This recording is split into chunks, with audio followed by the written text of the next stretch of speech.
शियोफू आरामदायक बिस्तर पर लेटा था और बता रहा था कि यह उसके पिता ने खास फ्रांस से मंगवाया है।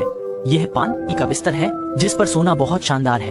उसने सबको इसे आजमाने का न्योता दिया, लेकिन जियान ने धैर्य यह खोकर शियोफू को ढकेल दिया। इसकी नरमी स्नानागार जैसी थी। यह सच में आरामदायक था। यह अमीरों की चीज है। शिजुका ने भी इसकी तारीफ की। नरम चीजें अच्छी नींद में मदद करती हैं। जब नोबिता की बारी आई तो शियोफू ने मना कर दिया और उसका मजाक उड़ाया कि वह इसकी खासियत नहीं समझ सकता, इसलिए उसे अनुभव का हक नहीं है।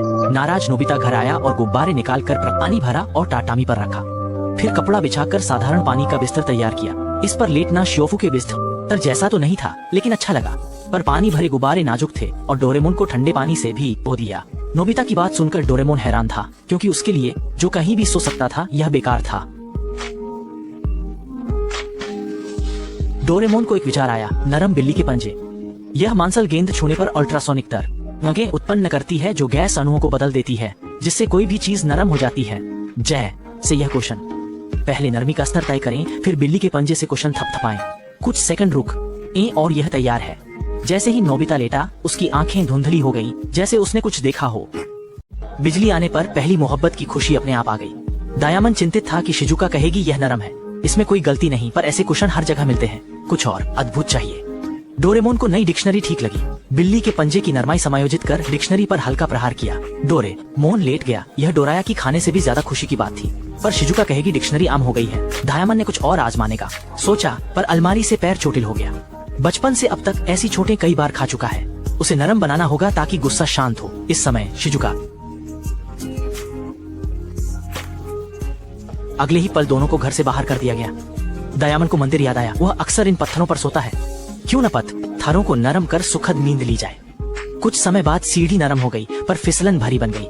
दोनों पार्क में आए। वह यहाँ सोता है। एक बच्चा सीढ़ी से ठोकर खा गया। रेत को नरम किया ताकि चोट का डर न रहे।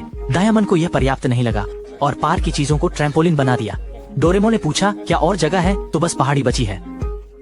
दायोजो दोपहर की नींद के लिए पहाड़ की चोटी पर चढ़ गया। सामने की यह विशाल चट्टान उसका बिस्तर है। ऊबड़ खाबड़ सतह पर सोना शरीर के लिए मालिश जैसा है।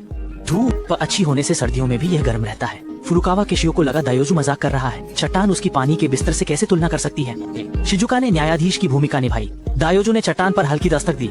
शिजुका लेट गई और उसकी मुस्कान ने शियो को चौंका दिया। गर्मी और नरमी में लिपटे, खुशी चरम पर थी। चाहे ब्लू फेट कैट हो या दायोजो, शियो ने इसे अनुभव करने का सोचा। अगले ही पल सभी के चेहरे पर एक ही भाव था। अनिच्छुक होते हुए भी वे खुश थे। दायोजो ने बिल्ली के पंजे की नरमी को समायोजित की या और पाइप पर हल्की दस्तक दी। वही गर्मी और नरमी। उन्हें नहीं पता था कि जियान उनके पीछे खड़ा था, क्योंकि ये उसकी विशेष सीट थी। ब्लू फेट कैट को पाइप को मूल स्थिति में लाना पड़ा। जियान को तुरंत झटका लगा। अब उसे बिस्तर से उठने में मुश्किल होगी। डर के मारे दोनों घूमने लगे और एक दूसरे से टकरा, जिससे बिल्ली का पंजा हवा में उड़ गया और ब्लू फेट कैट के सिर पर गिरा। पाइप ने देखा और कहा,